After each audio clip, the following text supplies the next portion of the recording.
अस्सलामुअलैकुम my brothers and sisters. I hope आप लोग सब खैरियत से होंगे। तो हम लोग बकायदा पढ़ने वाले हैं सिंटैक्स, सिलेक्टर्स और बेसिक और fundamental of CSS. As you can see मैंने यहाँ पर क्लास 2 यानी 2 लिख दिया है, जिसमें हम सिंटैक्स और सिलेक्टर्स वगैरह पढ़ेंगे। बॉयलर प्लेट में ऑलरेडी लेकर आ गया हूँ। As you can see class 2 हमने यहाँ पर लिख दिया है। इसको मैं लाइव सर्वर से ओपन करूंगा एंड हमने यहाँ इसको ओके कर लिया है, यानी ओपन कर लिया है। ये क्लास 2 दिख रहा है आपको। बॉडी क्योंकि खाली है, क्योंकि हमने बॉडी में कुछ लगाया नहीं है, तो हम लोग जस्ट एक क्लास 2 लिख देते हैं ताकि हमें बॉडी में कुछ विजिबल दिख जाए, एज यू कैन सी। और आपको ऑलरेडी पता है कि हम लोग यहाँ पर स्टाइल टैग लगाकर ही काम करेंगे फिलहाल के लिए, ठीक है। अब प्रीवियस अगर आपने वीडियो नहीं देखा तो उसको आप देख लीजिए। अब हम लोग पढ़ेंगे सिंटैक्स के बारे में। अब देखिए, एक होता है सिलेक्टर, यानी किस तरीके से आप HTML को सिलेक्ट कर सकते हैं CSS के अंदर ताकि आप उसको डिजाइन करें। फॉर एग्जाम्पल, सिलेक्टर बहुत किस्म के होते हैं, वो हम लोग पढ़ेंगे। लेकिन मान लीजिए एक एलिमेंट सिलेक्टर होता है जिसमें मैंने H1 लिखा और कर्ली ब्रैकेट देना है। ये सिंटैक्स है CSS का कि कर्ली ब्रैकेट के अंदर आपको लिखना है। और आप HTML से ऑलरेडी फेमिलियर है तो आपको पता है प्रॉपर्टीज और वैल्यूज डालना पड़ेगा। तो बहुत सारा CSS में प्रॉपर्टी होता है, हम लोग एक एक करके एक्सप्लोर करने वाले हैं। लेट्स से अभी एक कलर प्रॉपर्टी हमें CSS में मिलता है और VS कोड का बेनिफिट आप देख सकते हैं। जैसे मैंने C लिखा तो यहाँ पर उसने डिटेल से सब सिमिलर प्रॉपर्टी को मेरे सामने रख दिया। मैंने कलर पे क्लिक किया, अब आप देखिए इतना सारा कलर मेरे सामने ये मौजूद है। तो लेट्स से मैंने इस कलर को चूज किया, जैसे ही मैं सेव करूंगा आप देखिए राइट हैंड साइड में आपको ये दिख जाएगा इसका कलर बदलते हुए। तो ये एक हमने CSS अप्लाई कर दिया। तो इसको अप्लाई करने में हमें क्या क्या चीज देखा। सबसे पहले तो हमने सिलेक्ट किस तरह से किया, इसका 4-5 तरीका होता है, वो हम लोग पढ़ेंगे। लेकिन अभी हमने जो तरीका इस्तेमाल किया उसको बोलते हैं एलिमेंट सिलेक्टर, ठीक है। यानी HTML एलिमेंट का नाम लिखते हैं, आप जो नाम रहे मर्जी उसको लिख सकते हैं।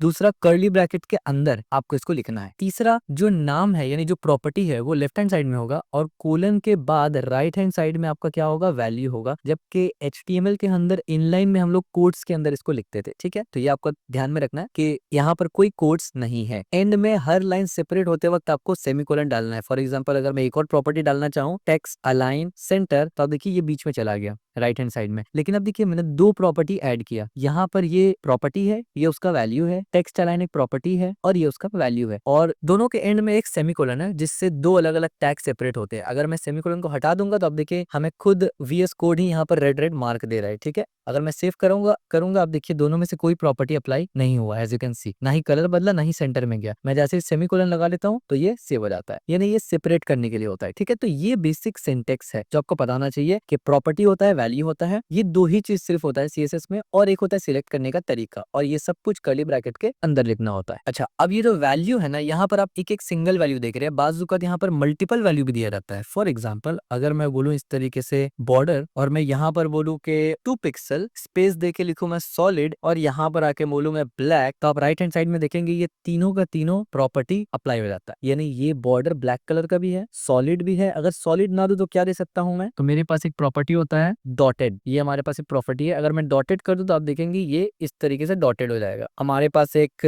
डबल नाम का प्रॉपर्टी भी होता है, तो इसमें डबल लाइन हो जाएगा। अगर मैं जूम करके आपको दिखाऊं तो आप देखिए ये डबल लाइन है, ठीक है। इसी तरीके से यहाँ पर से मैं पिक्सल भी बढ़ा सकता हूँ। अगर मैं 10 पिक्सल कर दूं तो आप देखिए कितना मोटा सा हो गया, ठीक है। ब्लैक की जगह अगर मैं यहाँ से इसको रेड कर दूं तो आप देखिए ये सेव करते ही ये रेड हो गया। तो पॉइंट इज कि सिंगल वैल्यू भी हो सकता है या मल्टीपल वैल्यू भी हो सकता है। ये सब हम लोग आगे फ्यूचर में डिस्कस करेंगे कि कितना कितना मल्टीपल वैल्यू किस किस चीज में डालेंगे आप, ठीक है। तो अब मैं क्या कर रहा हूँ, अब मैं बॉडी में एक सिंपल सा टेक्स्ट लेके आया मैंने और इसको मैंने सेव कर दिया, ठीक है। तो अब यहाँ पर सबसे पहले मैं इसको यहाँ से कमेंट आउट करता हूँ। अच्छा, कमेंट आउट करने के लिए आप क्या कर सकते हैं, वही जैसे आप HTML में करते थे कंट्रोल और बैकस्लैश, इसमें भी आप कर सकते हैं। लेकिन इसका सिंटेक्स अलग है। एज यू कैन सी यहाँ पर स्टार है, यानी बैकस्लैश एस्ट्रैक्ट और एस्ट्रैक्ट बैकस्लैश। अब आप इसको मैनुअली भी कर सकते हैं या आप डायरेक्ट सिलेक्ट करके दोबारा से करेंगे अगर कंट्रोल बैकस्लैश तो ये एक अनकमेंट होगा और ये कमेंट होगा। तो मैं आपको शॉर्टकट का ही सजेशन दूंगा कि आप उसको इस्तेमाल करें, ठीक है। अच्छा, तो अब सबसे पहले मैं इसको हटा के सेव करता हूँ। तो आप देखिए मैंने एक सिंपल सा टेक्स्ट लिया H1 में, उसके बाद हमने एक हेलो लिया और एक बटन ले लिया, ठीक है। अब HTML में एक बटन भी होता है जो कि बकायदा बटन के क्लिक की तरह काम करता है, ठीक है। अब एक चीज आप देखिए, मैंने जैसे यहाँ पर इसको अनकमेंट किया और सेव किया तो आप देखिए हेलो CSS में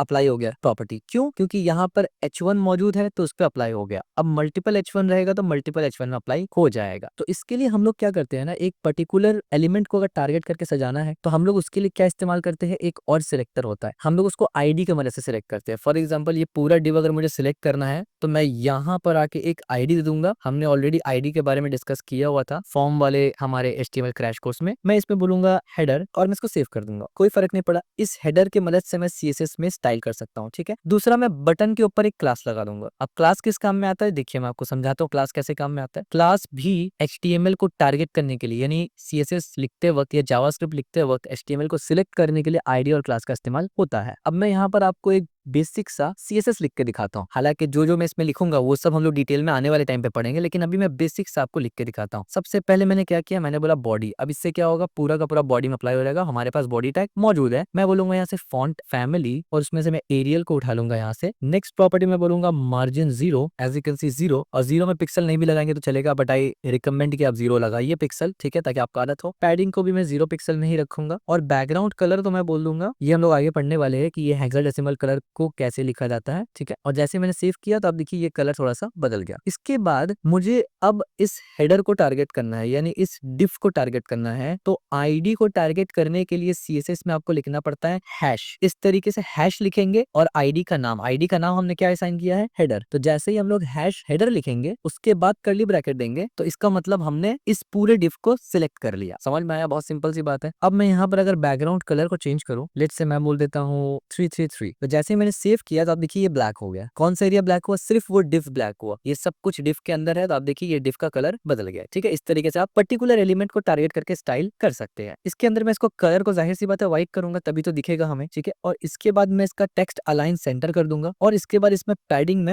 में 20 पिक्सल देता हूँ, ठीक है। सेव करेंगे जैसे ही तो आप देख सकते हैं अब ये कुछ इस तरीके से दिख रहा है। ये सब सेंटर में इसलिए आ गया क्योंकि टेक्स्ट अलाइन सेंटर हमने लिखा है। ये भी हम लोग पढ़ेंगे वैसे आगे कि टेक्स्ट अलाइन सेंटर क्या करता है। इसके बाद मैंने H1 का इस्तेमाल कर लिया क्योंकि H1 हमारे पास सिर्फ एक है। तो मैंने बोला इसका फॉन्ट को क्या करो, फॉन्ट साइज को थोड़ा सा बढ़ा दो, 36 पिक्सल कर दो और मार्जिन बॉटम 10 पिक्सल कर दो। जैसे मैंने सेव किया तो आप देखिए अब ये भी रिफ्लेक्ट हो गया। इसके बाद मैं हमारे पास P भी है एक पैराग्राफ, उसको भी मैं चलाता हूँ। मैं बोलूंगा उसका फॉन्ट साइज 18 पिक्सल कर दो एंड देन मैं बोलूंगा मार्जिन बॉटम 10 पिक्सल कर दो। तो मार्जिन बॉटम 10 पिक्सल जैसे मैंने सेव किया, अब देखिए ये भी अपने हिसाब से सेट हो गया। अब मैं बटन को कैसे टारगेट करूंगा, देखिए ये हमारा बटन है, इसमें तो हमने क्लास लगाया है। तो आईडी को टारगेट करने के लिए हैश, ठीक है। एलिमेंट को टारगेट करने के लिए सिर्फ एलिमेंट का नाम। क्लास को टारगेट करने के लिए आपको लिखना है डॉट, मतलब इस तरीके से डॉट और क्लास का नाम। तो क्लास का नाम हमने क्या रखा था, बटन, तो यहाँ पर आप लिखेंगे बटन, दैट्स इट। अब आप बटन को सिलेक्ट कर चुके हैं, ठीक है। तो अब बटन में मैं कुछ लगाना चाहता हूँ। पहले ही मैं बैकग्राउंड लगा के आपको दिखाऊंगा कि बटन में रिफ्लेक्ट हुआ कि नहीं हुआ, ठीक है। तो मैं बोलूंगा FF और 000। तो जैसे मैं सेव करूंगा आप देखिए बटन का कलर यहाँ पर बदल चुका है। अब हम लोग थोड़ा सा बटन को डिजाइन करेंगे हल्का सा, ठीक है। कलर, और कलर के बाद मैं बोलूंगा व्हाइट, तो अब देखिए अंदर का कलर व्हाइट हो गया, बढ़िया दिख रहा है। अब इसके बाद मैं बोलूंगा पैडिंग। अब देखिए यहाँ पर हम लोग दो वैल्यू देंगे, पहले मैं दूंगा 10 पिक्सल, फिर मैं दूंगा 20 पिक्सल। इसका क्या मतलब है, ये हमने HTML के क्रैश कोर्स में भी डिस्कस किया हुआ था कि फर्स्ट जो वैल्यू है, अगर हम दो वैल्यू देते हैं पैडिंग मार्जिन वगैरह में, तो फर्स्ट वाला वैल्यू टॉप एंड बॉटम में लगता है और सेकंड वाला वैल्यू राइट एंड लेफ्ट में लगता है। पैडिंग और मार्जिन क्या होता है ये हम लोग डिटेल में पढ़ेंगे, लेकिन जैसे मैं इसको सेव करूंगा आप इस बटन को देखेंगे ये इस तरीके से हो गया। अपना साइज को 100% में लेके आएंगे, ये 100% होता है। इसके बाद मैं बोलूंगा बॉर्डर और नन। जैसे मैं इसको सेव करूंगा आप देखिए इसका बॉर्डर भी गायब हो गया। इसके बाद मैं बोलूंगा टेक्स्ट अलाइन सेंटर, सेव कर दूंगा मैं, एज यू कैन सी। इसके बाद मैं बोलूंगा टेक्स्ट डेकोरेशन नन, तो मैंने टेक्स्ट डेकोरेशन को भी नन कर दिया। और इसी तरीके से मैं बोलूंगा डिस्प्ले इनलाइन, और ये सब हम लोग बाय द वे पढ़ने वाले हैं, तो आप ये मत टेंशन लेना कि पता नहीं क्या तो क्या मैं लिख रहा हूँ, ठीक है। मैंने डिस्प्ले इनलाइन ब्लॉक लिख दिया। इसका फॉन्ट को मैं थोड़ा सा बढ़ाऊंगा, लेट से मैं इसको 16 पिक्सल कर देता हूँ और फिर सेव करता हूँ। अब थोड़ा सा ठीक लग रहा है। इसके बाद मैं बोलूंगा बॉर्डर का रेडियस थोड़ा सा 5 पिक्सल कर दो, यानी ये नुकीला नुकीला निकला ये थोड़ा सा घूम जाए, थोड़ा सा ठीक लग रहा है बटन। और मैं बोलूंगा कर्सर पॉइंटर। अब देखिए यहाँ पर कर्सर मेरा ऐसे ही दिख रहा है, यानी कर्सर ही बना हुआ है। मैं चाहता हूँ यहाँ उंगली बन जाए जैसे नॉर्मली वेबसाइट में आता है, तो इसके लिए कर्सर पॉइंटर आता है। ये सब हम लोग डिटेल में वैसे पढ़ने वाले हैं, अभी तो मैं जस्ट एग्जांपल दिखा रहा हूँ। ये देखिए कर्सर पॉइंटर आ गया और इसके बाद मैं इस पे एक हवर प्रॉपर्टी लगाऊंगा। अभी आप देखिए जब मैं कर्सर को इसके ऊपर लेके जा रहा हूँ कुछ भी नहीं हो रहा, जैसे का तैसा है, सिर्फ हाथ बन रहा है और कर्सर बन रहा है, ठीक है। पर अब मैं क्या करूंगा, मैं बोलूंगा बटन और इसके बाद मैं लगाऊंगा कोलन। द मोमेंट मैंने कोलन लगाया तो बहुत सारा चीज मुझे देखने को लग गया। मुझे यहाँ पर हवर इस्तेमाल करना, इन सब को हम लोग पढ़ेंगे तफसील में, लेकिन अभी जस्ट मैं आपको एक झलक दिखा रहा हूँ। और मैं बोलूंगा 99000 सॉरी 0000। जैसे मैं इसको सेव करूंगा अब आप देखिए इस पे हवर करने पर इसका कलर कैसे बदल रहा है, एज यू कैन सी, ठीक है। तो हमने यहाँ पर एक CSS इस्तेमाल किया सिंपल सा, जिसके मदद से हमने ये बनाया। काफी डिसेंट टाइप का हमारा एक पेज है। अब सवाल ये पैदा होता है कि इस डिजाइन को हमने कैसे अचीव किया। तब देखिए हमने 3 तरीका इस्तेमाल किया। हमने यहाँ पर क्लासेस का इस्तेमाल किया, हमने यहाँ पर आईडी का इस्तेमाल किया और हमने यहाँ पर एलिमेंट का इस्तेमाल किया, ठीक है। और हमने यहाँ पर क्लासेस इस्तेमाल किया। तो इसी तरीके से और इसी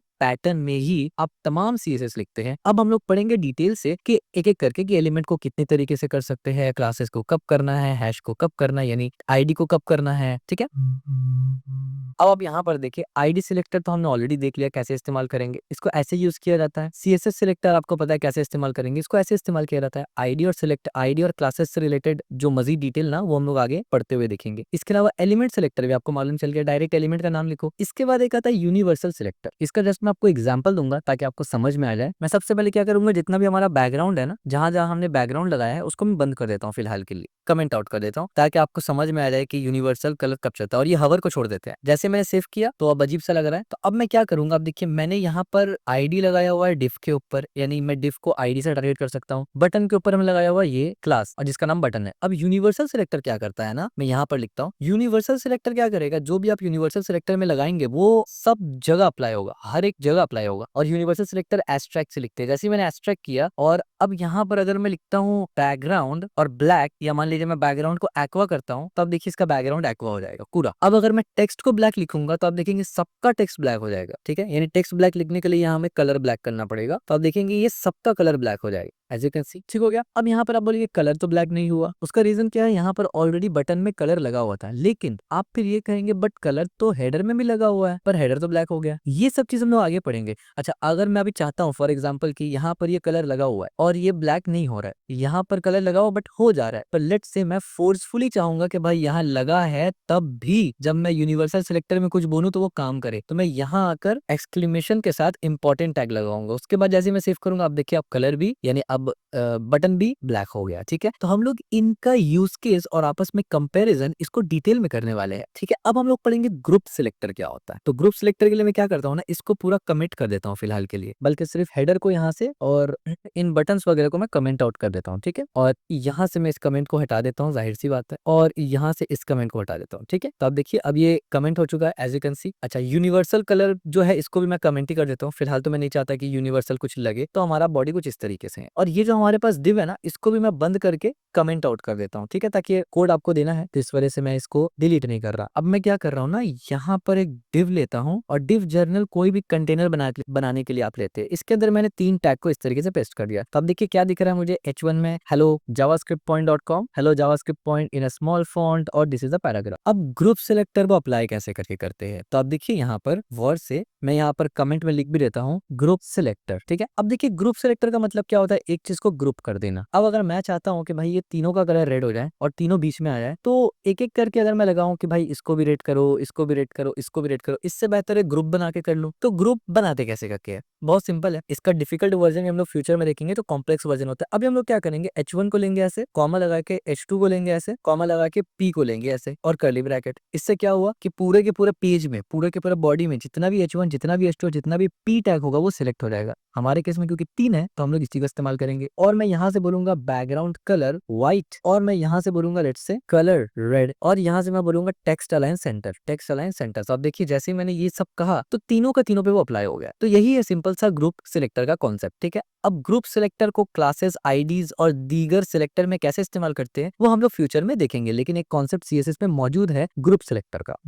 बाकी यहाँ पर कमेंट्स वगैरह के बारे में ऑलरेडी हमने बताया हुआ, आपको ऑलरेडी पता है कि कमेंट्स वगैरह क्यों लगाते हैं, डॉक्यूमेंटेशन वगैरह के लिए। और वो हम लोग जब प्रोजेक्ट्स वगैरह बनाएंगे ना, तो मैं आपको समझा भी दूंगा कि कमेंट वगैरह कैसे लगाते हैं। अभी मैंने बेसिक तरीका बता दिया कि कमेंट का सिंटेक्स क्या है, और सबसे बेस्ट आप शॉर्टकट इस्तेमाल करेंगे VS कोड में कंट्रोल बैकस्लैश, ठीक है। मतलब मैं नहीं चाहता इन चीजों में ज्यादा टाइम जाए, हमें स्किल्स सीखने में फोकस करना है। अच्छा, अब मैं एक नया कॉन्सेप्ट यहाँ पर बताने लगा हूँ, तो इसको हम लोग यहाँ से कमेंट आउट करेंगे, ठीक है, ताकि हम लोग बाकी चीजों का भी इस्तेमाल कर सके। फिलहाल तो मैं बॉडी को भी कमेंट आउट ही कर देता हूँ और इसको अनकमेंट करके। अच्छा, एक चीज यहाँ पर ध्यान रखना, आप देखिए ये कमेंट लगा हुआ था और जब मैंने दोबारा से इसको पूरा सिलेक्ट करके कंट्रोल बैकस्लैश किया, तो आप देखिए अब कमेंट नहीं हुआ प्रॉपर तरीके से, एज यू कैन सी। उसका रीजन ये है कि आपको ये वाला कमेंट को बीच से हटाना पड़ेगा और तब जाके आप इसको देंगे, ठीक है, ऐसे करके। तो इसका ध्यान रखना। और मैं इस डिव को भी कमेंट आउट कर देता हूँ इस तरीके से। से एक बार में, तो हमारा HTML क्या है, खाली है बिल्कुल। अब यहाँ पर हम लोग एक कॉन्सेप्ट पढ़ते हैं ना CSS हॉरिजॉन्टल अलाइन का, और ये एक फंडामेंटल टूल बन जाता है वेब डेवलपमेंट में, जो कि इस्तेमाल होता है एलिमेंट का पोजीशन को वेब पेज में दिखाने के लिए, ठीक है। जैसे कि फॉर एग्जांपल, और मैं भी समझा रहा हूँ इसका मतलब क्या है, लेकिन जो एलिमेंट है वो राइट हैंड साइड में होगा, लेफ्ट हैंड साइड में होगा, वो किस तरीके से आप डिसाइड करेंगे, ये हम लोग मेन हॉरिजॉन्टल अलाइनमेंट देखते हैं। और हॉरिजॉन्टल का मतलब आपको पता है, मेरा कर्सर आप देखिए, इसको हॉरिजॉन्टल बोलते हैं ना, जो रो के इसमें होता है, और वर्टिकल का मतलब जो कॉलम के इसमें होता है। तो रो वाले सिनेरियो में आपका एलिमेंट किस जगह पर दिखेगा वेब पेज में, ये आप डिसाइड करते हैं हॉरिजॉन्टल अलाइनमेंट से। और ये एक ऐसा प्रॉपर्टी है जो आप बहुत बार इस्तेमाल करेंगे। तो इसको रिप्रेजेंट करने के लिए, यानी इसको दिखाने के लिए, मैं यहाँ पर कुछ कोड लिखूंगा, आप मेरे साथ साथ देखेंगे। मैं यहाँ पर एक डिव बनाता हूँ, उस डिव के अंदर मैं बोलूंगा आईडी, और उस आईडी के अंदर लेट्स से मैं बोलूंगा रैपर। ठीक हो गया। अब इस डिव के अंदर मैं क्या करूंगा, एक और डिव बनाऊंगा, कि मैं समझाता हूँ क्यों बना रहा हूँ। और इस डिव के अंदर मैं क्या बोलूंगा, क्लास। अब देखिए, जैसे ही मैंने क्लास और रैपर लिखा, आपको समझ में आ जाना चाहिए कि इस क्लास से अभी हम लोग CSS लिखेंगे। इसके थ्रू जावास्क्रिप्ट में भी टारगेट किया जाता है, बट क्योंकि अभी हम लोग जावास्क्रिप्ट तो नहीं पढ़ रहे, तो हम लोग जब भी क्लास आईडी या कुछ लगाएंगे तो मतलब CSS इस्तेमाल करना है उस डेटा पे। और मैं यहाँ पर बोलूंगा ऑल डेटा। इसके बाद मैं एक H1 बनाता हूँ, और उस H1 के अंदर मैं बोलता हूँ दिस इज सेंटर्ड टेक्स्ट, ठीक है। और इसके अंदर मैं एक P टैग बनाता हूँ। अब एक बहुत ही इंपॉर्टेंट चीज मैं आपको बताने लगा हूँ, बहुत ही इंपॉर्टेंट चीज जो आपका लिटरली काम को बहुत आसान करेगा। अब देखिए, P टैग के अंदर मुझे कुछ लाइंस लिखना है, ठीक है, मुझे कुछ लाइंस लिखना है जिससे मैं अच्छे से आपको एक्सप्लेन कर सकूं। फॉर एग्जाम्पल, इसको मैंने सेव किया। अब पैराग्राफ टैग में मुझे कुछ भी लिखना है, मान लीजिए ऐसे, तो अब मैं मैनुअली इतना ऐसे ऐसे टाइप करूं, और ये चीज लिखा हुआ है, ये बड़ा अजीब सा भी लग रहा है, और या तो मैं मैनुअली कहीं से कॉपी पेस्ट करूं, तो इससे अच्छा है आप लॉरेल इप्सम को इस्तेमाल करेंगे। अब आप बोलेंगे ये लॉरेल इप्सम क्या है, आप लिखेंगे LO, आप देखेंगे आपको आगे सजेशन आ जाएगा। ये क्या है बेसिकली, मैं समझाता हूँ। ये आप इस तरीके से लिखेंगे, और यहाँ पर आप बोल देंगे इंटू 2, तो जैसे आप देखिए इतना बड़ा टेक्स्ट आ जाता है। मैं इसको सेव करूंगा तो यहाँ आ गया। अब आप बोलेंगे भाई ये टेक्स्ट ये कौन से लैंग्वेज में है, तो एक्चुअली ये कोई लैंग्वेज में नहीं है, ये बस एक रैंडम टेक्स्ट जनरेट होता है, ताकि आप इसके जरिए से देख सके कि वेबसाइट पे टेक्स्ट है तो कैसा लग रहा है, और आप इसका लेंथ को भी इंक्रीज कर सकते हैं प्लस के जरिए, मल्टीप्लाई के जरिए। इस पे भी हम लोग आगे डिस्कस करेंगे, पर क्योंकि अभी एक मौका सामने आया तो इस वजह से मैंने इसको इस्तेमाल कर लिया। इसको मैं थोड़ा छोटा कर लेता हूँ, लाइक दिस, रैंडमली कट करता हूँ, इस तरीके से हो गया हमारा, ठीक है। तो ये हमने कुछ लिख लिया है यहाँ पर, ठीक है। और पैराग्राफ टैग के अंदर भी मैं एक डिव बनाता हूँ, और ये जो डिव होगा इस पे मैं क्लास लगाऊंगा एक, ठीक है। और इस क्लास में मैं बोलूंगा IMG कंटेनर, ठीक है। और इस डिव के अंदर मैं इमेज टैग लेता हूँ एक, और इसके अंदर लेट्स से मैं यहाँ इंटरनेट से कोई भी एक इमेज ले लेता हूँ, ठीक है। लेट्स से मैं बोलता हूँ ब्यूटीफुल विलेज सीनरी, ठीक है। यहाँ से मैं कोई भी ले लेता हूँ, और यहाँ से एक कार्टून कहाँ से आ गया भाई, रियल विलेज नहीं आ सकता था क्या, सीनरी को हटाते हैं, पिक्चर लगाते हैं, तो अभी भी कार्टून ही टाइप आ रहा है। चलो कोई बात नहीं, ये अच्छा लग रहा है। तो मैं क्या करता हूँ ना, इसको यहाँ से इस तरीके से जस्ट कॉपी एड्रेस कर लेता हूँ, और इस इमेज को यहाँ पर रख लेता हूँ, ठीक है। और मैंने सेव किया, तो हमारा वेबसाइट कैसे दिख रहा है। अब आप देखिए, ये इमेज क्योंकि बहुत हाई पिक्सल का है, तो ये काफी बड़ा बिल्कुल लग रहा है, ठीक है। अब हम लोग CSS से इसको सेटअप करेंगे, और हम लोग ये समझेंगे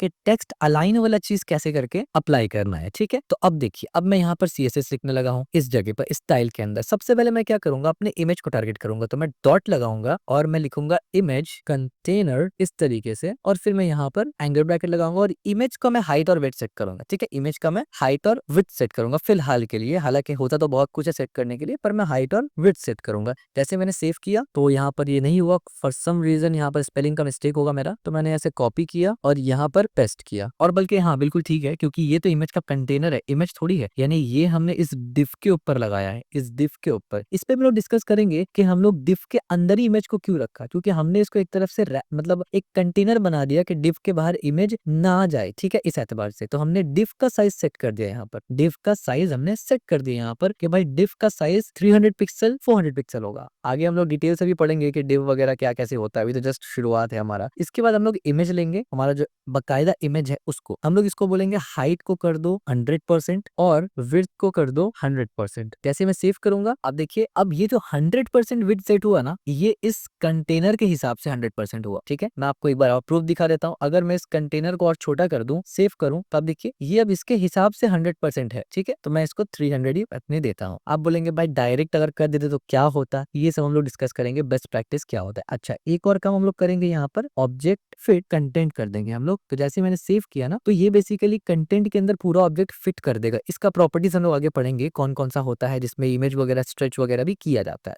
इसके बाद हम लोग क्या करेंगे, हैश लगा के मैं बोलूंगा रैपर, और इस तरीके से इसके अंदर मैं सिंपल से लिखूंगा टेक्स्ट अलाइन और सेंटर। जैसे मैं सेव करूंगा, अब देखिए पूरा का पूरा टेक्स्ट हमारा सेंटर में आ गया। ठीक हो गया, ये आपको समझ में आ गया। अब यहाँ पर एक और इंपॉर्टेंट पॉइंट आप याद रखिए, अब जितने भी ब्लॉक लेवल एलिमेंट होते हैं ना, जैसे कि डिव हो गए, पैराग्राफ हो गए, हेडर्स हो गए, वो हॉरिजॉन्टली अलाइन होते हैं अपने पेरेंट कंटेनर के साथ अलग सीएसएस इस्तेमाल करके। अब यहाँ पर 2-3 पॉइंट है। सबसे पहला हॉरिजॉन्टल यानी ब्लॉक लेवल एलिमेंट होता क्या है, तो अब मैं आपको सर्च करूंगा सिंपल सा और मैं आपको समझाऊंगा ब्लॉक लेवल। ठीक है, मैंने block level element versus inline element लिख लिया। अब आप यहाँ पर समझिए, ये हमने एचटीएमएल में इसलिए डिस्कस नहीं किया है क्योंकि इसका इंपॉर्टेंस यहाँ सीएसएस पे है। ठीक है, the main difference between block level and inline element in HTML lies in how they affect the document flow and space they occupy on the web page। क्या मतलब ये है कि जो ब्लॉक लेवल एलिमेंट होगा वो कितना स्पेस लेगा और जो इनलाइन होगा वो कितना स्पेस लेगा। तो मेजर यहाँ पर डिफरेंस स्पेसेस के बेसिस पर है। ठीक है, स्पेस का मतलब जगह। Block level element create major structural division while inline elements format smaller parts of content with that flow। क्या मतलब है, अब आप देखिए जो ब्लॉक लेवल एलिमेंट होगा उसका कैरेक्टरिस्टिक और जो इनलाइन होगा उसका कैरेक्टरिस्टिक की डिफरेंस क्या है, line break. Block level element always start on a new line और इनलाइन एलिमेंट क्या होता है, do not start on a new line, they flow within the text. अब मैं यहाँ पर एग्जांपल भी देने लगा हूँ आपको। ठीक है, अब यहाँ पर आप देखिए एक डिव है, एक पैराग्राफ है, H1 है, और ये सब क्या है, ब्लॉक लेवल एलिमेंट है। अब मैं दोबारा से अपने स्लाइड्स पे यानी अपने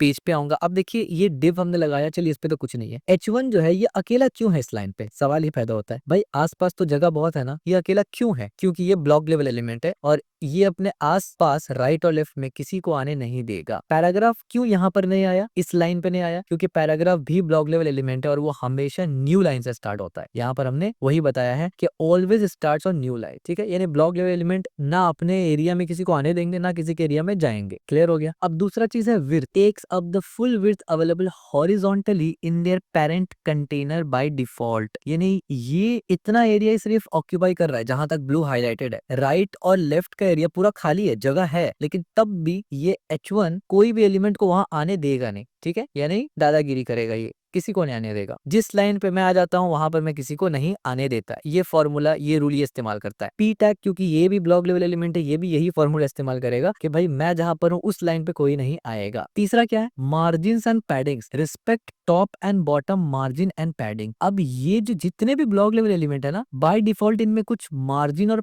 पैडिंग आ जाता है। आप बोलेंगे भाई हमने तो दिया ही नहीं है। हाँ, आपने नहीं दिया, लेकिन यहाँ पर आ जाता है। कैसे पता चला जाता है, मैं यहाँ पर जाऊंगा, इसको मैं थोड़ा छोटा करता हूँ और इस पे क्लिक करना है। एज यू कैन सी मेरा कर्सर देखिए, इस पे क्लिक करना और उसके बाद आप देखिए किस तरीके से आपका पूरा HTML में ये बता रहा है। ठीक है, अब आप देखिए जो ब्लू एरिया दिखाता है ना, ये कंटेंट का एरिया दिखाता है। और देखिए राइट हैंड साइड में आप यहाँ पर देखिए ना, नाम बता रहा है, पूरा डिटेल बता रहा है। आप देखिए डेव डॉट ऑल और फॉन्ट कौन सा लगा है, कलर कौन सा लगा है, कितना है, सब बता रहा है। अब जैसे ही मैं H1 में गया तो आप देखिए इसके बारे में डिटेल आ रहा है। डिटेल क्या है, आप पढ़िए H1 राइट हैंड साइड में H1, और ये जो 7 और ये जो 709.46 है, ये बेसिकली उसका विड्थ और हाइट के बारे में बात हो रहा है। कलर क्या है, आप देखिए 00 यानी कलर हमारा ब्लैक है। फॉन्ट कौन सा लगा हुआ है, 32 पिक्सल है इसका फिलहाल, यानी font size new time Romans लगा हुआ है। और आप देखिए मार्जिन, तो आप देख सकते हैं मार्जिन में 21.44 पिक्सल, और दूसरा जो पैरामीटर है यानी दूसरा जो हमारा वैल्यू है वो 0 पिक्सल है। तो आपको पता है पहला वाला टॉप एंड बॉटम को बताता है, दूसरा वाला राइट और लेफ्ट को बताता है। जबकि अगर आप यहाँ पर आएंगे, ये हमारा H1 है, CSS में तो हमने कोई H1 में लगाया ही नहीं है।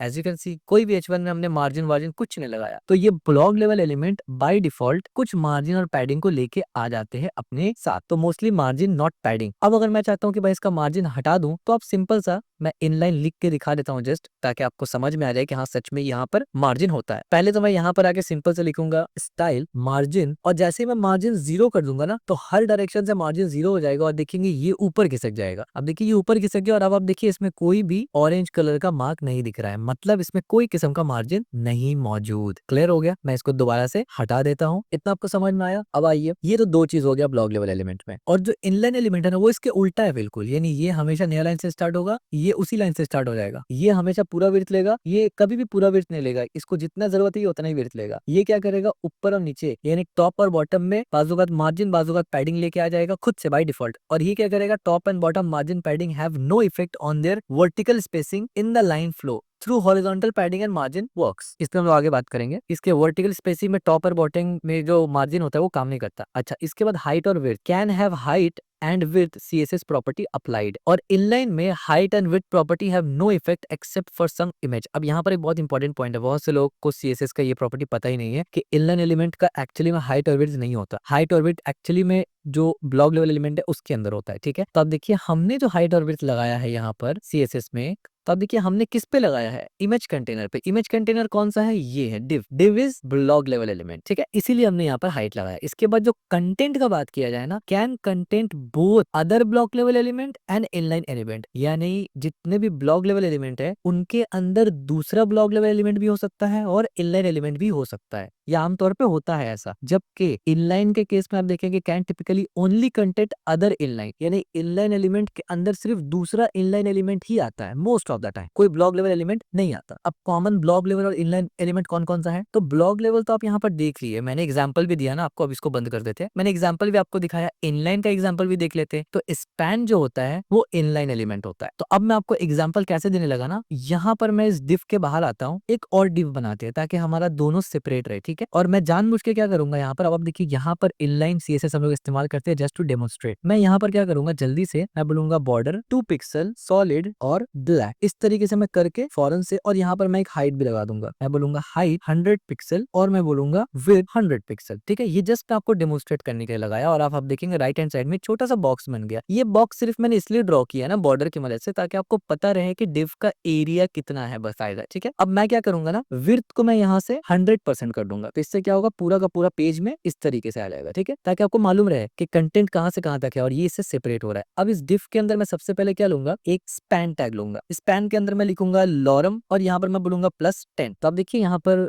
बल्कि ऐसे नहीं करना था, +10। तो जैसे मैं सेव करूंगा, अब आप देखिए ये यहाँ पर आ गया लॉरम, ठीक है। ये +10 को यहाँ से हटा देते हैं एंड दैट्स इट। ये हमारा स्पैन टैग यहाँ तक आ गया, यानी आधा, राइट। अब आप गौर फरमाएंगे, अब यहाँ पर एक एंकर टैग भी इनलाइन है, इनपुट भी इनलाइन होता है, लेकिन मैं स्ट्रॉन्ग टैग को ले लेता हूँ इनलाइन में, क्योंकि हमने स्ट्रॉन्ग टैग का इस्तेमाल काफी ज्यादा बार किया हुआ HTML क्रैश कोर्स में, ठीक है। तो अब आप देखिए, जब मैं यहाँ स्पैन के जस्ट नीचे स्ट्रॉन्ग टैग लिखूंगा ना, STRONG स्ट्रॉन्ग टैग, और इसके अंदर मैं लेट्स से लॉरम 20 लिख देता हूँ और सेव करूंगा। अब देखिए ये एग्जैक्टली उसके बाद से शुरू हुआ, न्यू लाइन में स्टार्ट नहीं हुआ। आपने गौर किया, न्यू लाइन में स्टार्ट नहीं हुआ। लेकिन अगर मैं इसके बीच में एक H4 डाल दूं और इसके अंदर लॉरम 10 लिख दूं, तो पता है क्या होगा, जैसे ही मैं इसको सेव करूंगा ना, जो H4 है वो ना तो इसकी लाइन में बीच में आएगा एज यू कैन सी, ना इस लाइन के बीच में आएगा, बल्कि मैं यहाँ पर थोड़ा सा बॉर्डर को बड़ा कर देता हूँ ताकि आपको यहाँ पर से प्रॉपर दिख जाए, ठीक है। तो हाइट को मैं लेट्स से 400 पिक्सल कर देता हूँ, थोड़ा ज्यादा हो गया, 200 इज मोर इनफ। अब देखिए क्या हुआ, जैसे ही मैंने बीच में H1 को लाया, ये हमारा H4 है बेसिकली। तो H4 में एक तो आप देखिए यहाँ पर स्पेस क्यों आ गया, क्योंकि मार्जिन और पैडिंग दे देता है वो। दूसरा, ये अलग से इस लाइन पे आया, ना तो ये इस लाइन के साथ आया, ना तो ये इस लाइन से स्टार्ट हुआ। और जैसे मैंने इसको हटा दिया तो ये दोनों इस तरीके से काम करते हैं, ठीक है। तो ये आपको ध्यान में रखना है कि ब्लॉक लेवल एलिमेंट और इनलाइन एलिमेंट का क्या चक्कर होता है यहाँ पर। और हम लोग आगे जैसे जैसे पढ़ते जाएंगे, मैं आपको बताता भी रहूंगा कौन सा ब्लॉक लेवल एलिमेंट है, कौन सा इनलाइन एलिमेंट होता है। तो इस डिव को मैं यहाँ से छोटा कर देता हूँ। अब आप देखिए हम लोग अपना पुराना इस डिव के ऊपर आते हैं, ठीक है। पी टैग को मैं यहाँ से छोटा करता हूँ। अब देखिए ये हमारा एक नॉर्मल सा डिव था। अब इस केस में आप देखिए मैंने क्या किया, मैंने यहाँ पर कंटेनर में कुछ हाइट और विड्थ दिया, जो ये हमारा कंटेनर था। इसके बाद हमने इमेज का कुछ हाइट विड्थ दिया, टेक्स्ट अलाइन सेंटर किया।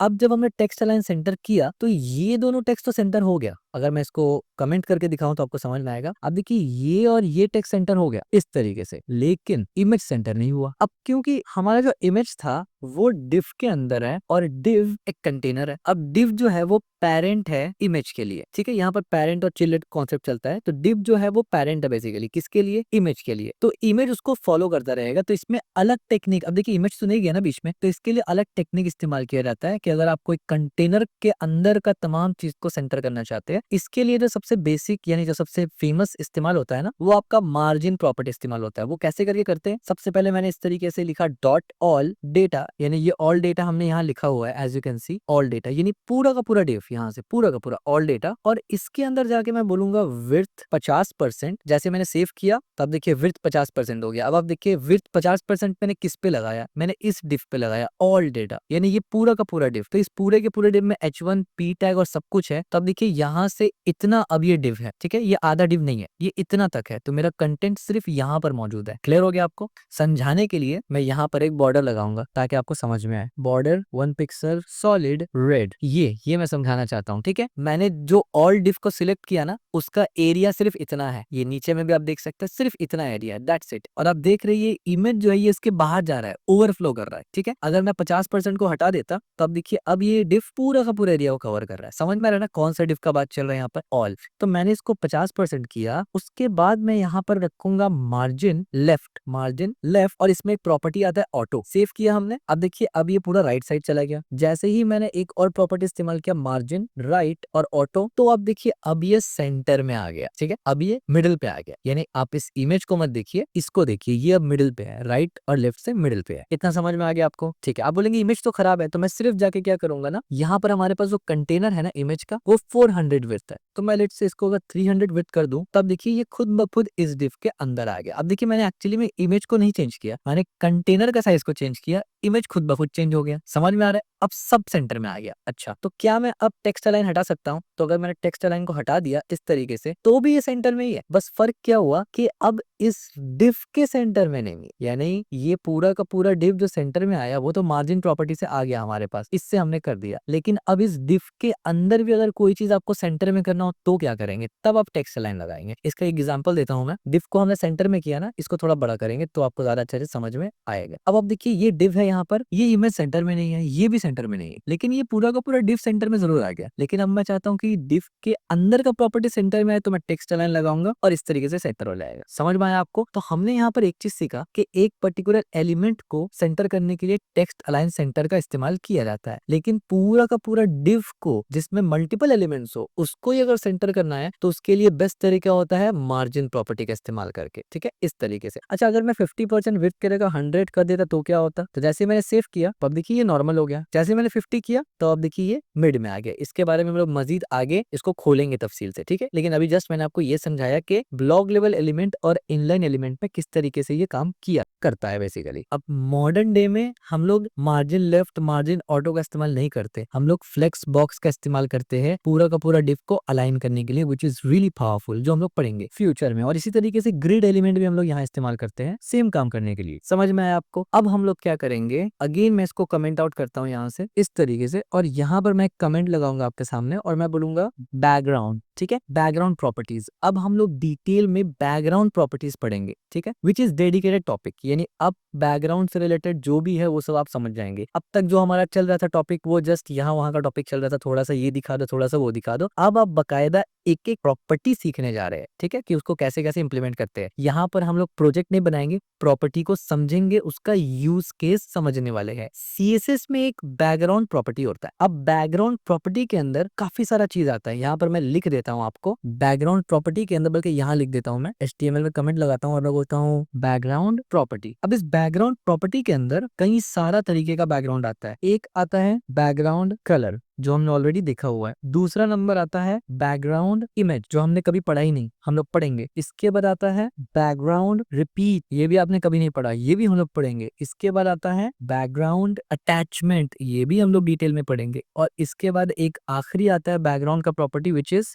Background position. ये सब बैकग्राउंड के अंदर आता है। मतलब अब आप समझ पा रहे हैं हम लोग किस तरीके से स्टडी करेंगे। एक प्रॉपर्टी उठाएंगे और उस प्रॉपर्टी से रिलेटेड जो भी चीज सीएसएस में पॉसिबल हो सकता है वो सब पढ़ेंगे। एक एक एग्जांपल मैं सबका दूंगा, ठीक है, क्योंकि एक एग्जांपल समझने के लिए काफी होता है। अब पहला एग्जांपल मैं देने लगा हूं किसका, बैकग्राउंड कलर का। ये मैं इसीलिए फॉर्मेट कर दे रहा हूँ थोड़ा, ताकि आपको कोड मिलेगा तो आपको समझ में आए, ठीक है। अब बैकग्राउंड कलर एग्जांपल बड़ा ही सिंपल है। मैं यहाँ पर लिखूंगा H1 I am background colour. इसको मैंने सेव कर दिया। इसको मैं सीधा एलिमेंट से ही टारगेट करूंगा। तो बैकग्राउंड प्रॉपर्टी में से हम लोग क्या पढ़ रहे हैं अभी, बैकग्राउंड कलर, ठीक है। मैंने इसको भी सेव कर दिया, सीएसएफ पे भी आपको मिल जाएगा। मैंने H1 लिखा और इसके बाद सिंपल सा एक प्रॉपर्टी होता है हमारे पास, बैकग्राउंड और कलर। अब यहाँ बैकग्राउंड कलर में तीन तरीके से आप कलर दे सकते हैं, लेकिन ये डिटेल तीन हम लोग कलर प्रॉपर्टी में पढ़ेंगे। अभी हम लोग बैकग्राउंड प्रॉपर्टी पढ़ रहे हैं, ठीक है। उसमें से एक तरीका है जो हम लोग सबसे सिंपल देखते हैं, जो हमें यहाँ पर दिखता है, और सेव करेंगे तो बैकग्राउंड कलर बदल गया। ठीक है, बैकग्राउंड कलर बदल गया सिर्फ उसी एलिमेंट का जिस एलिमेंट में आपने लगाया हुआ है, ठीक है, और एलिमेंट का कलर एज इट इज है। तो ये हो गया बैकग्राउंड प्रॉपर्टी, जहां पर आपने बैकग्राउंड को चेंज किया। इसको मैं कमेंट आउट लगा दूंगा, इसको भी मैं कमेंट कर दूंगा। इसके बाद मैं आपको बताऊंगा कि भाई बैकग्राउंड इमेज कैसे होता है, यानी बैकग्राउंड इमेज लगाते कैसे करके है, ठीक है। तो बैकग्राउंड इमेज के लिए मैं यहाँ पर भी आके कमेंट लगा के बैकग्राउंड इमेज करूंगा, ठीक है। अब देखिए बैकग्राउंड इमेज लगाते कैसे करके। बैकग्राउंड इमेज आपको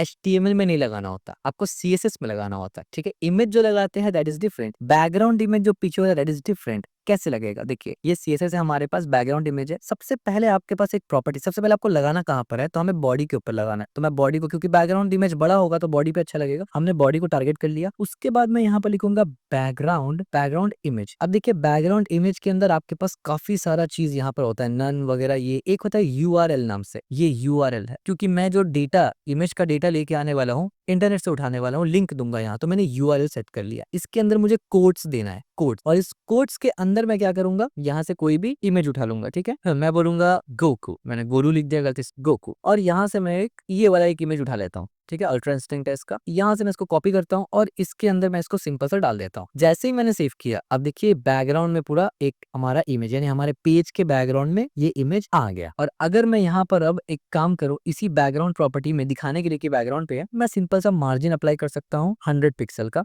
तो आप देखेंगे क्या होगा। और बल्कि मैं मार्जिन रखने से पहले आपको यहाँ पर कुछ लिख के भी दिखाता हूँ ना, तभी तो समझ में आएगा। तो यहाँ पर मैं बोलता हूँ H1 और मैं बोलूंगा I am in the front. जैसे मैंने सेव किया, अब आप देखिए I am in the front यहाँ दिख रहा है, लेकिन कलर डिफरेंट है। तो मैं क्या करूंगा, इसका कलर को जस्ट व्हाइट करूंगा ताकि ये दिख जाए मुझे, ठीक है। ये इनलाइन का बेनिफिट होता है। अब आप देखिए ये तो एक्चुअली में मैं इस पूरे पेज के ऊपर जो मर्जी कर सकता हूँ, इस पूरे पेज के ऊपर जो मर्जी मैं कर सकता हूँ, कोई रिस्ट्रिक्शन नहीं है, लेकिन बैकग्राउंड में मुझे ये इमेज दिखेगा, ठीक है। अब हम लोग कैसे स्टाइल करते हैं, अगेन ये तो प्रोजेक्ट में सीखेंगे ना, लेकिन आपको मालूम चल गया कि इसको यूज कैसे करते हैं। बहुत सिंपल है इसको इस्तेमाल करना। आपको टैग को सिलेक्ट करना पड़ेगा कि कहाँ दिखाना है। ये एक पर्टिकुलर डिव भी हो सकता है, एक पर्टिकुलर सेक्शन हो सकता है आपके इसमें, उस डिव को टारगेट करके आप यहाँ पर दिखा सकते हैं। मैंने बॉडी पे दिखा दिया। बैकग्राउंड इमेज इस्तेमाल करना है, URL और यहाँ कोट्स देना है कर्ली ब्रैकेट के अंदर। कोट्स नहीं अगर आपको देना है तो आप सीधा यहाँ से भी उठा सकते हैं, यहाँ से जैसे हमने CSS उठाया, ये भी हम लोग देखेंगे आगे फाइल पाथ के बारे में। और दैट्स इट। फिर आपको जो लिखना है आप लिखिए। अच्छा, मार्जिन देने से क्या होगा, ये आप देखिए अभी पूरा चिपका पड़ा है ना। जैसे मैंने मार्जिन दिया तो आप देखिए ये बीच में आ गया,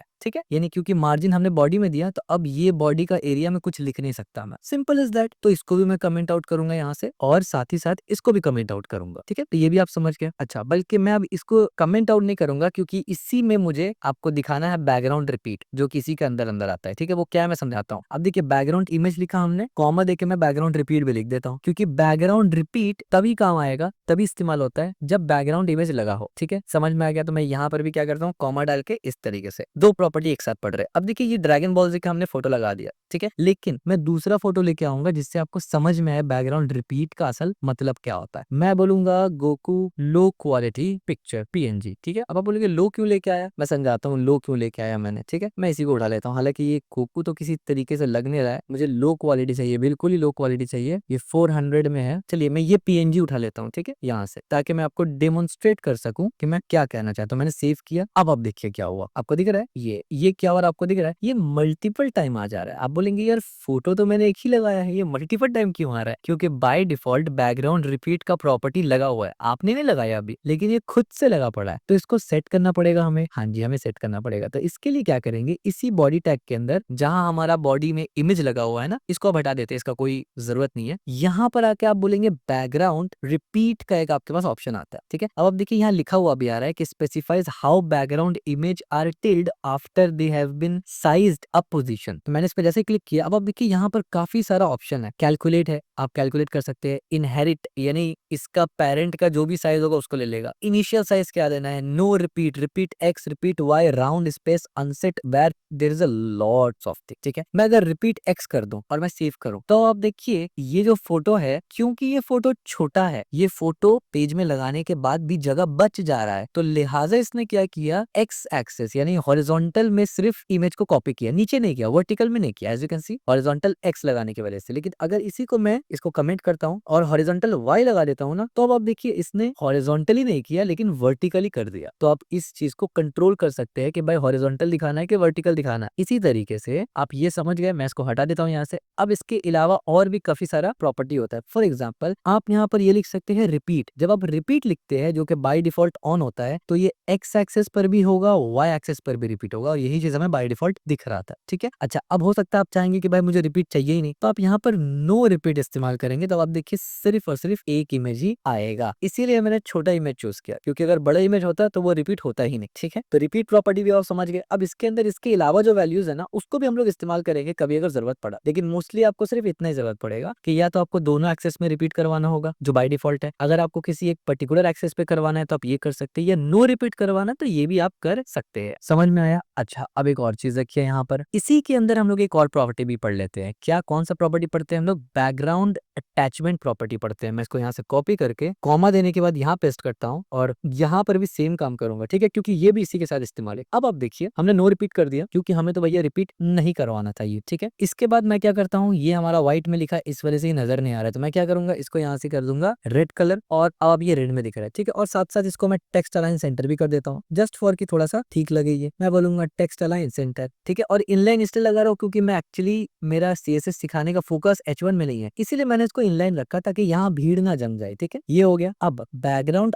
अटैचमेंट का क्या चक्कर है यहाँ पर, तो उसका मैं आपको एग्जांपल दिखाता हूँ। यहाँ पर मान लीजिए ये जो H1 है ना मेरा, मैं इसको टेक्स्ट अलाइन राइट कर देता हूँ। ठीक है, राइट, तो ये पूरा राइट साइड में चला गया। अब मैंने यहाँ पर क्या किया, लॉरंग इंटू 20 कर दिया, बहुत बड़ा टेक्स्ट जनरेट हो गया। मैंने इसको सेव किया। अब देखिए ये टेक्स्ट इतना बड़ा हो गया ना, ये मैंने जस्ट थोड़ी देर के लिए दिखा है, इसको मैं इरेज कर दूंगा समझाने के लिए आपको सिर्फ। अब देखिए ये टेक्स्ट, क्योंकि आपको पता है कि ये तो बैकग्राउंड इमेज है, तो यहाँ पर हर जगह हम लोग कुछ ना कुछ लिख सकते हैं, ये आपको मालूम था। लेकिन अब ये जो टेक्स्ट इतना ज्यादा हो गया ना, ये स्क्रॉलेबल हो चुका है। तो जैसे मैं इसको स्क्रॉल करता हूँ, आप देखिए ये जो इमेज है ना बैकग्राउंड का, ये ऊपर ही चले जा रहा है। एज यू कैन सी ये स्क्रॉल हो जा रहा है। तो बैकग्राउंड अटैचमेंट इस चीज के साथ डील करता है कि भाई स्क्रॉल करने देना है या उसको सटा के फिक्स रखना है। ठीक है, अब इसको करके देखते हैं। तो ये काफी बड़ा हमने ऐड कर दिया है, कोई बात नहीं। अब यहाँ पर हम लोग इस्तेमाल करेंगे बैकग्राउंड अटैचमेंट, ये इस तरीके से बैकग्राउंड अटैचमेंट। अब यहाँ पर आप देखिए फिक्स है, लोकल है, स्क्रॉल है, बाकी सारा है। तो लोकल तो बाय डिफॉल्ट आपको दिख ही रहा है। अगर मैं फिक्स कर दूं और सेव कर दूं, तो अब आप देखेंगे ये इमेज है फिक्स। अब देखिए स्क्रॉल टेक्स्ट हो जा रहा है लेकिन इमेज फिक्स है हमारा। ठीक है, तो कई मर्तबा ऐसा होता है कि हम लोग चाहते हैं कि ये स्क्रॉल हो जाए, क्योंकि वो सिर्फ उस सेक्शन में आपको दिखाना होता है। कई मर्तबा आप चाहते हैं स्क्रॉल ना हो। ठीक है, तो ये भी एक चीज आप समझ गए। अब मैं इसको थोड़ा छोटा कर देता हूँ, ताकि एटलीस्ट मतलब एक सेव करके देखते हैं, थोड़ा और छोटा करते हैं ताकि स्क्रॉलेबल बना रहे। इसको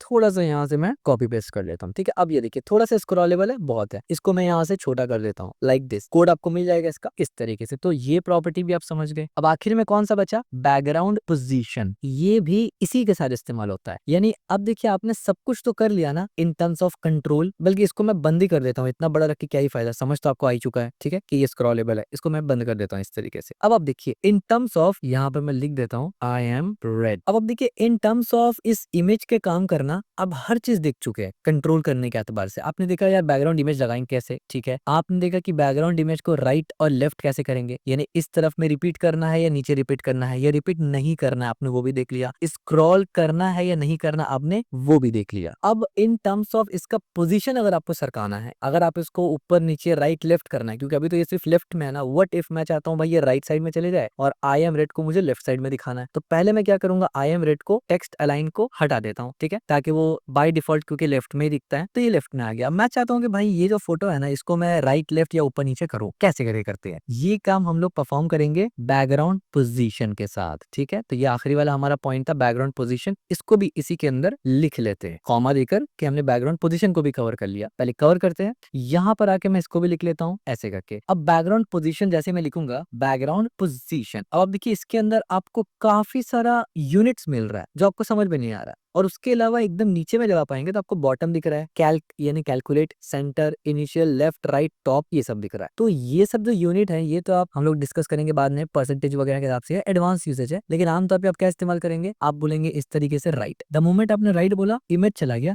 राइट हैंड साइड में। अब आप देखिए ये राइट हैंड साइड में गया लेकिन ये थोड़ा नीचे आ गया, ठीक है। अब आप बोलेंगे अच्छा ठीक है टॉप कर देते हैं इसको। आप जैसे ही बोलेंगे टॉप, टॉप देखेंगे अरे यार टॉप तो है लेकिन ये बीच में आ गया, ठीक है। इसी तरीके से आप इसको कर सकते हैं सेंटर। तो आप देखिए अब ये बिल्कुल सेंटर में आ चुका। जाहिर सी बात है आप इसको अगर डाउन करेंगे यानी बॉटम करेंगे तो ये बिल्कुल नीचे आ जाएगा। लेकिन आप बोलेंगे यार मुझे इस तरीके से नहीं करना है, मुझे राइट साइड में करना है और एकदम ऊपर यानी इस एरिया में मुझे इसको लेके जाना है। तो सिंपल सी बात है, आप लिखेंगे यहाँ से टॉप, ये ऊपर चला गया, और आप यहाँ से लिखेंगे राइट, पूरा लिखेंगे राइट, तो ये राइट साइड में चले गया। तो टॉप राइट। इसी तरीके से अगर आपको बॉटम करना है तो आप टॉप के जगह इसको क्या करेंगे, बॉटम कर देंगे, ठीक है। यानी पूरा कंट्रोल आपको आपके पास मौजूद है। और अगर आप सेंटर लगाते हैं तो ये एग्जैक्टली बीच में आएगा, ठीक है। सेंटर लगाऊंगा तो एग्जैक्टली बीच में। अगर मैं चाहता हूँ कि सेंटर में तो रहे लेकिन ऊपर में चले जाए तो मैं बोलूंगा सेंटर टॉप। अगर मैं चाहता हूँ टॉप में ना बॉटम में है तो आप बोलेंगे सेंटर बॉटम। यानी हर एक एतबार से आप इसको कंट्रोल कर सकते हैं, ठीक है। तो आई होप आपको इजी वे में समझ में आया होगा कि बैकग्राउंड से रिलेटेड जो कुछ मौजूद है वो आप समझ गए। और ये जितना भी हमने डिटेल डिस्कस किया ना सीएसएस बैकग्राउंड से रिलेटेड, ये बेसिक लेवल पर इनिशियल फेज में। आगे जाके हम लोग इसके प्रॉपर्टी के ऊपर भी काफी डिटेल डिस्कस करेंगे, लेकिन तब तक आपका एक बेस बना होना चाहिए ना। आपको आपके दिमाग में ये सब चीज इजीली आ जाना चाहिए। ये सब अगर आपको नहीं पता और मैं एडवांस लेवल पे लेके जाऊंगा आपका बाउंसर होगा वो, ठीक है। तो वो मैं नहीं चाहता। तो हमने आज बकायदा जो टॉपिक पढ़ा वो हमने बैकग्राउंड से रिलेटेड पढ़ा। ये प्रॉपर्टीज आपको आना चाहिए, ये याद होना चाहिए जरूरी नहीं है, लेकिन आपको मालूम होना चाहिए कि अगर बैकग्राउंड में इमेज लगाएंगे तो ये इस्तेमाल करना पड़ता है, बैकग्राउंड का कलर चेंज करेंगे तो ये ऐसे करके करते हैं, बैकग्राउंड को रिपीट करना है नहीं करना है उसके लिए कुछ ये प्रॉपर्टी है, अटैचमेंट यानी फिक्स होगा नहीं स्क्रॉल होगा इसके लिए, और पोजीशन के लिए भी होता है। ठीक हो गया। सो आज पे इसी पे हम लोग पॉज रखते हैं। नेक्स्ट क्रैश कोर्स में हम लोग अदर 2-4 प्रॉपर्टी को हम लोग कवर कर लेंगे, क्योंकि आज हमने कुछ इंट्रोडक्टरी बात भी किया यहाँ पर, और हमने एक प्रॉपर्टी प्रॉपर तरीके से पढ़ा। नेक्स्ट क्लास से या नेक्स्ट क्रैश कोर्स से हम लोग कोशिश करेंगे कि एक क्रैश कोर्स में 3 से 4 या 5 प्रॉपर्टी को फटाफट से कवर कर लिया जाए, क्योंकि यहाँ पर मकसद है आपको समझा देना कि ये प्रॉपर्टीज क्या काम करते हैं और इसको कैसे इस्तेमाल करते हैं। द मोमेंट एक बार हम लोग तमाम प्रॉपर्टीज को सीख जाएंगे तब हम लोग देखेंगे कि रियल वर्ल्ड में वो प्रॉपर्टी का इस्तेमाल कैसे करके करते हैं। तो आई होप आपको ये वीडियो पसंद आया होगा, और अगर आपको ये वीडियो पसंद आया तो इस वीडियो को लाइक जरूर करना, चैनल को सब्सक्राइब जरूर करना और इस वीडियो को शेयर जरूर करना।